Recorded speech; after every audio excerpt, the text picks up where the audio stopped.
The most basic of pagan practices is the control of human population to have a perfect balance between man and nature. The goal is to bring the population down to 500 million, which is over a 90% reduction in humanity.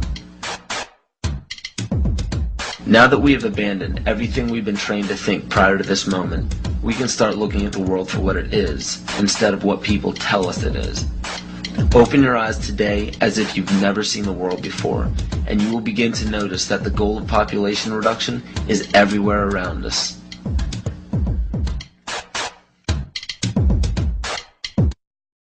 Let me assure you that absolutely nothing that I'm going to tell you is exaggerated, is interpolated, or is imagined. Everything I'm going to tell you is documented.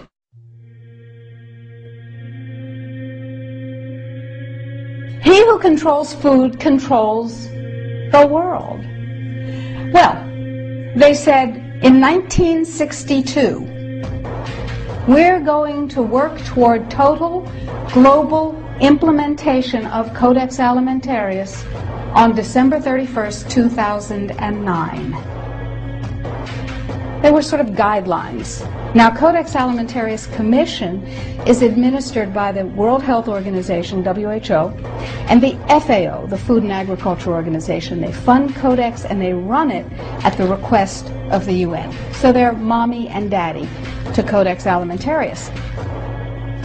In 1994, Codex, with no notice here in this country whatsoever, declared nutrients, put on your intellectual seatbelts, declared nutrients to be toxins. They're poisons. Under Codex, every dairy cow on the planet must be treated with Monsanto's recombinant bovine growth hormone.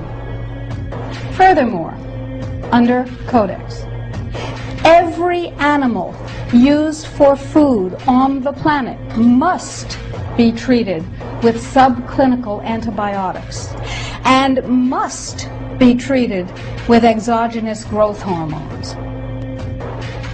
If you do the numbers in the WHO-FAO projections, the epidemiological projections, they estimate, not I, that just the vitamin and mineral guideline alone, when it goes into global implementation on December 31st, 2009, will result in a minimum of 3 billion, that's B, bad, big, billion deaths. 1 billion through simple starvation.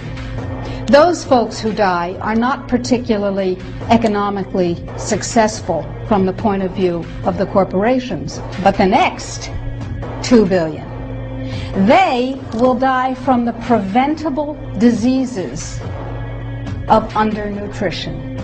Who will live? Probably those people who are wealthy enough and powerful enough to have their own pushers of clean food and nutrients. So we need your help, because the United States leadership is what's going to literally save the population of the planet. The UN has put out dozens of public documents where they're calling for an 80% world population reduction. In fact, at the Beijing Women's Conference, the World Conference, back in 1997, the head of the UN Food Program said, "We will use food as a weapon against the people."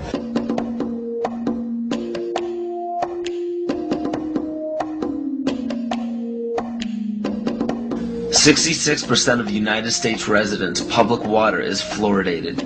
It is known to have tremendous effects on bone cancer, joint problems, bone weakness, lowered estrogen and testosterone levels, and dental fluorosis, which is yellowing of the teeth and pitting in the enamel. Wouldn't it make more sense to enhance public water with vitamins which are meant to be ingested to promote overall health, rather than putting such a toxic chemical in our water with a bogus explanation that it will improve our dental health? We now know that fluoride causes more dental problems than it solves. Something doesn't seem right about this. Do you honestly believe that these companies care deeply enough for the people to spend large amounts of their own money to fluoridate public water when the people already purchase their own toothpaste? But there's a difference between toothpaste and drinking water. We don't ingest toothpaste. If you go to any hardware store and look at any rat poison product, you will only find one ingredient: sodium fluoride. It is the most toxic ionic molecule outside of potassium dichromate. Now Dannon, along with other companies, have begun fluoridating bottled water. It is becoming increasingly difficult to get away from. And the fact that fluoride is also used in many prescription antidepressants shows that it eliminates aggression and motivation in people. Fluoride, to my knowledge as a physician, has absolutely no biological benefit whatsoever. But one of the significant things is that the Russians carried out all sorts of experiments on the people living in the Gulag. One of them, of course, was to fluoridate the water. Why? You fluoridate the water, why people are not as aggressive as they ordinarily would be. In fact, what is the active ingredient in Prozac that is so widely distributed in America today? Well, it's a fluoride compound. And now, we are finding that public water nationwide is showing up with arsenic, lead, cadmium, and thermonium, which is a radioactive form of lead. Cancer, lowered sex drive, birth defects, sedation, and brain defects. Does this not sound like a wonder drug for anyone aiming to control a population? It's quite astonishing, Paul, the degree to which environmentalists have not been educated about fluoride. You know, people have an unconscious trust in their doctor or their dentist, and if you can persuade doctors and dentists that fluoride is safe and good, then you're able to reach the rest of the nation. People believe their doctors and dentists, and that was a way of promoting fluoride for Bernays. Fluoride was killing their cattle, destroying their crops. Fluoride given to rats had produced bone cancer and liver cancer, and that those results had been doctored to make it look as though fluoride hadn't caused as much cancer. The pattern that we saw, it typically is what we see with other neurotoxic agents that are well known to cause a hypoactivity or a memory problem or an IQ problem. When I first presented the results of these studies, one of the individuals sitting and listening to the results, he says, "Do you have any idea what you're saying?" And he says, "You're telling us that we're reducing the IQ of children." And basically I said, yes.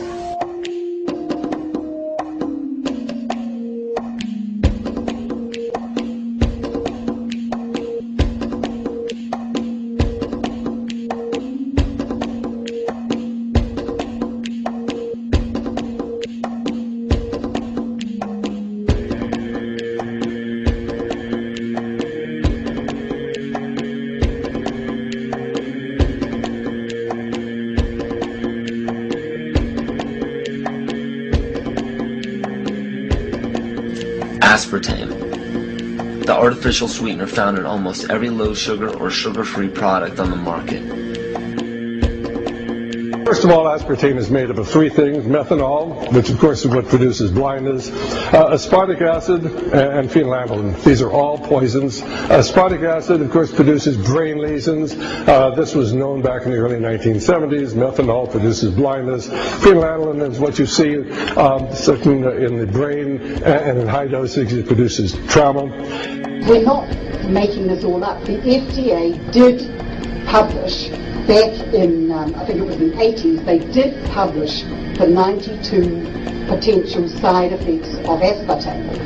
And they do, these side effects are quite, are extremely serious. Things like dizziness, problems with balance, abdominal pain and cramps, changes in vision, seizures and convulsions, etc., etc. So the nervous system seems to be one of the areas that's most affected. So we see people have difficulty thinking. They feel like they're walking around in a cloud or a fog. Yet despite all of these harmful effects, Donald Rumsfeld pushed it out into the stores in over 5,000 products when he was CEO of Searly, the company that manufactured aspartame.